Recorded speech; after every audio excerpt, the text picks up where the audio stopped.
Today we're here with Efrin Slade, and I just can't tell you how excited I am to be here, and thank you so much for granting this interview with me. Glad to have you. As he knows, I've been bugging him and irritating him to get an interview with him, and how did you find the time? You know, I just was done with my shows for today, and I figured I'd grant you your wish. Awesome, man. Thank you so much. I know the fans have sort of been waiting for this too. I've been getting tons of emails. Oh, when are you going to get an interview with Efrin Slade?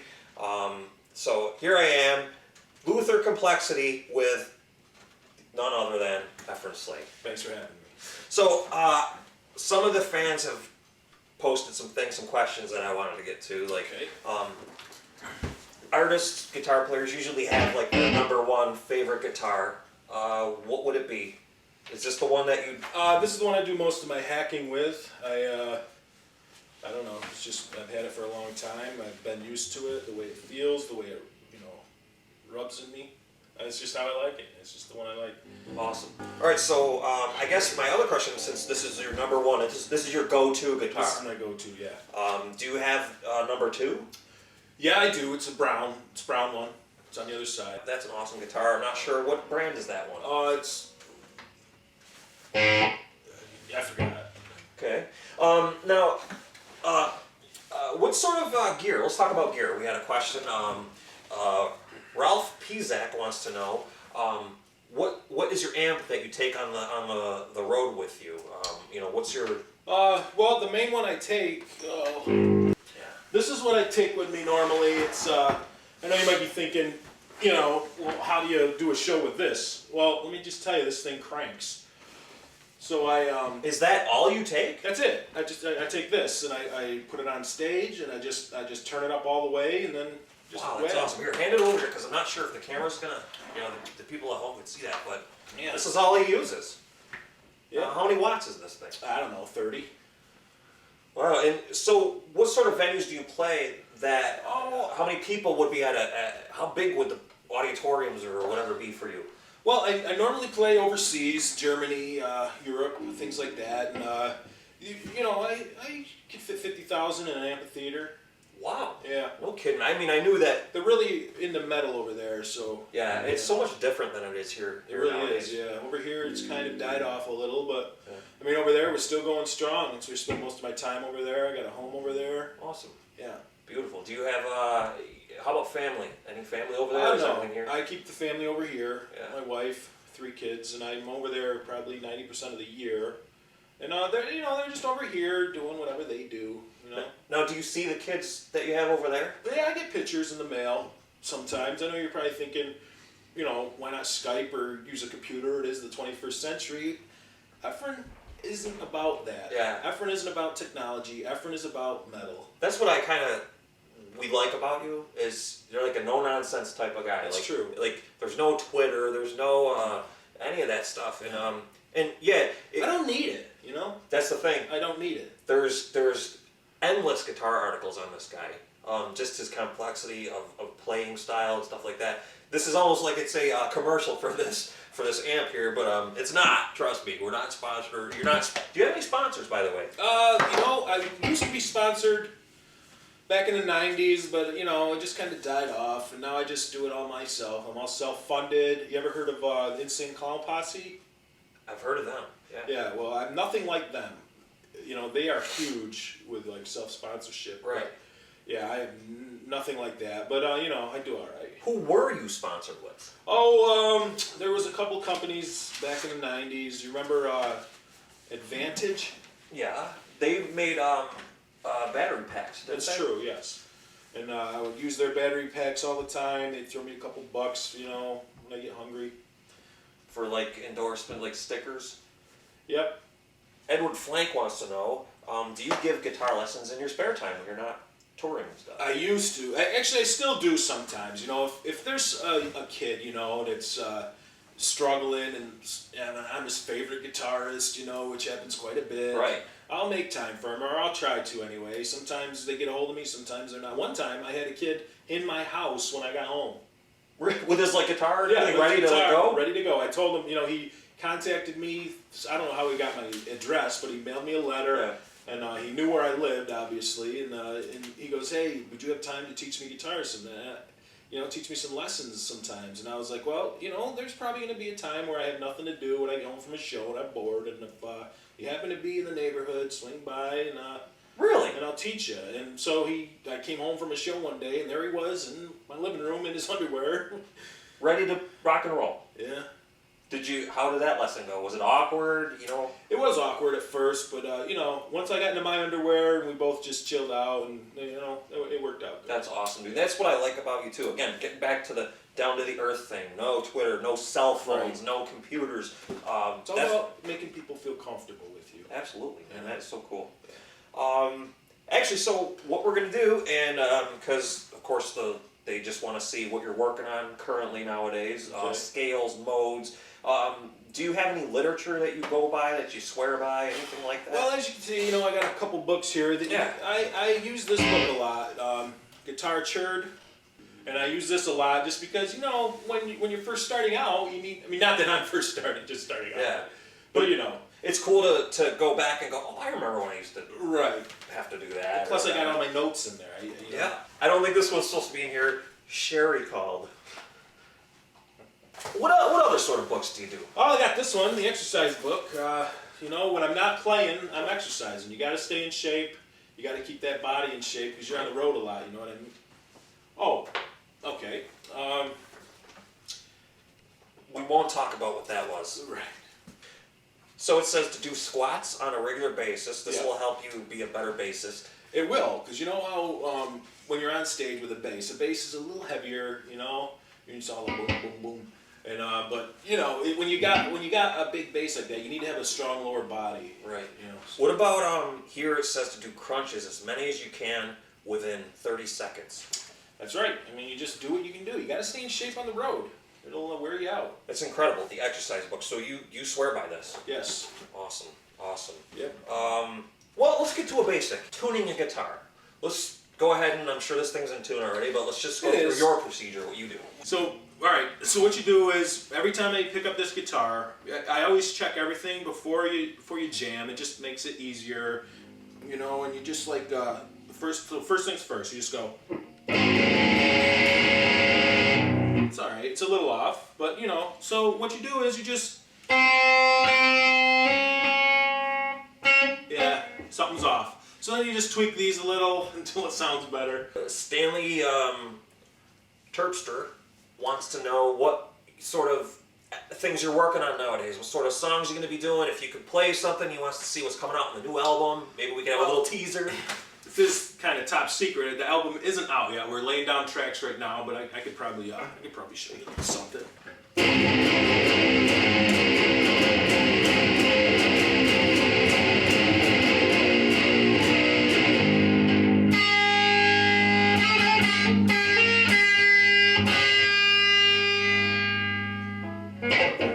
Wow.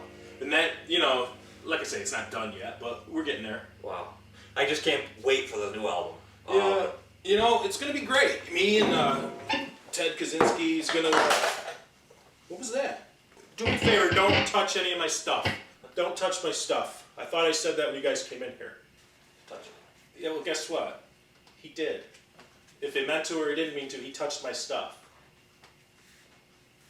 All right, what else you got? Luther Complexity here with Efrin Slade. Having a fantastic time. Nothing is awkward at all. All right, Marcia Sequence. She wants to know what sort of guitar leads you're working on nowadays.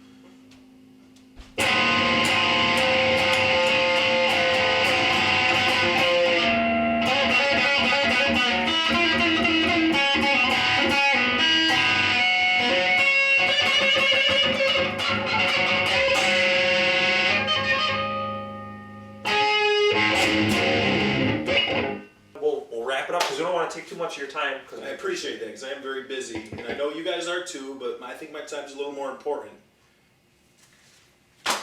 All right, back again with Efrin Slade. Good to be here. Thank you. All right, we're gonna go over his guitars. I know you've been waiting for this one too because we've just had tons of questions on sort of manufacturers that you use or you know, just whatever you like about your guitars. So. Okay, well, I already showed you this one. This is the one I was doing my Righteous Jams with earlier. You already seen that one, so we won't go over that one. But I got my PV here. This one is this one's very sentimental to me. I've had it for a very long time. It's been in the family for like 32 years. My father actually got that for me when I was 7. So I've been playing for quite a long time, as you can tell, you know, by my jams. But you know, this one here I call the Zipper because it kind of looks like it would be a zipper. You know, I mean, I'm sure there's a more technical name. It's Futura Custom Prophecy by Epiphone is actually the proper name for it. But you know, I call it the Zipper. What do you want from me? That's just what I call it. It's my guitar. Call it what I want. This is my Douglas, and this one I'm very proud of. I've had it, you know, probably about 5 months now, and it really plays good. It has a good rich tone to it. The wood is balsa. It's balsa wood. It's really light guitar, you know, and it's very strong as well. But yeah, let me show you my Pink Lady. This is my bass, and you know, I've been known to jam on the bass a little, you know, so you know what you have if you will. Sweet. What about these guys over here? Yeah. These are awesome too. I had this one engraved to match my SUV, but as you can tell, they spelt it wrong. They put SRV. I don't know why, but they did. So it doesn't really match my SRV or my SUV. So I just keep it in here, and when I get bored, I'll sometimes pick it up just to jam with it, and you know, it sounds good as well. But once in a while, you get sick of everything. This one I call Blackie, because you can tell it's black. You know, it plays good. Everything plays good. I don't know. What do you want from me? This is my collection. I do play some acoustic. Not so much anymore. You know, it's kind of getting bored with acoustic stuff. You know, you got John Mayer out there thinking he's all, oh, your body's a wonderland type thing. And I'm just, once he did that, I was like, you know what? I'm getting rid of this thing. And he does play very well if you're into that. If you're into playing well, he would be a good guy to listen to. Right. Me, I'm not into that type of thing. I do what comes naturally. That's what I do. So yeah, that's awesome. All right. Before we let you go, let's talk about some of your inspirations, like inspirational players that you like. All right.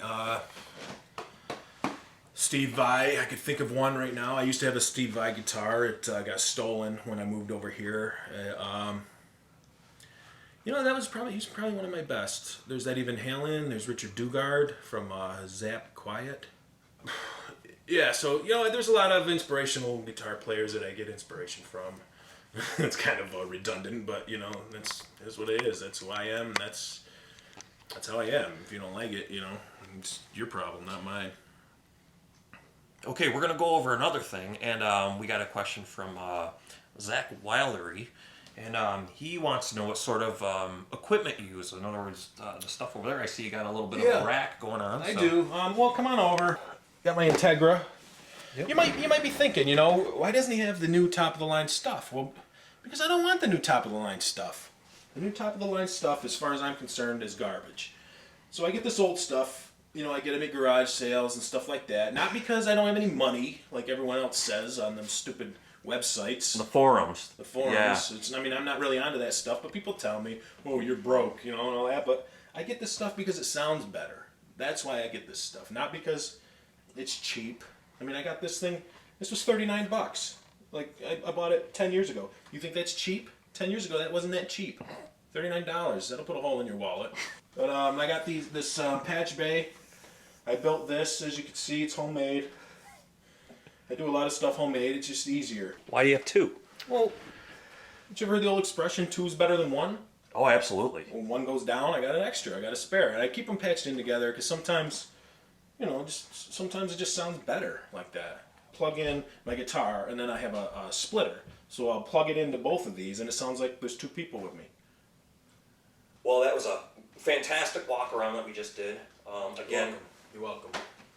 Again, well, actually, yes, we are broadcasting live. All right, I didn't know that. I wish someone would have told me. Maybe I would have, you know.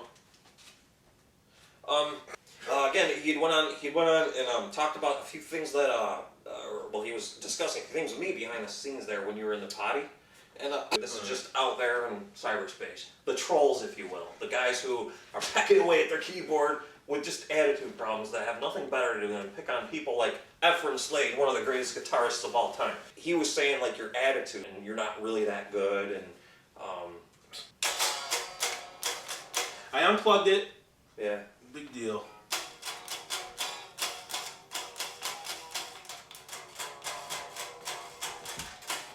Well, honest, Hey, I'm not done. So take that. I don't know who you are, but I don't know. You see this watch? You think this is cheap? I got money. I don't have to prove it to you. Luther Complexity coming to you, finally getting this interview. I mean, it took, how long? A couple days? Yeah, you've been bugging me for a couple days, yeah. To get this interview. It Yeah. took a long time, folks, and it was hard to do, it was hard to put together. Well, if you say so, I mean, I think you should be a little more thankful to me and quit complaining about how hard it was. Efren, I'm just going over some of the questions that... Oh, that was a question? Well, I'm sorry, I was unaware that that was a question. It sounded more like a statement. I don't know. Well, for example, why don't you even have a cell phone? How do you know I don't have a prepaid Cricket phone or something? I might have that right in that drawer over there. You mentioned it in the beginning, that you didn't have a cell phone. Maybe you weren't listening, but I said I'm not into all this technology and stuff. You know, remember that in the beginning? I really like you, Luther. I've seen some of your other interviews with you know, some other people, Yep. like Zach Zinger Yep. and Ding Dinger, his brother. Yeah, I did see some of your interviews, and I tell you what, you really impressed me with some of your questions, and that's why I'm so baffled today, and why you're not impressing me at all. You know? No. All right, well, we're just going to end this now, I guess. I'm Luther Complexity along with Efrin Slade. And so thanks a lot.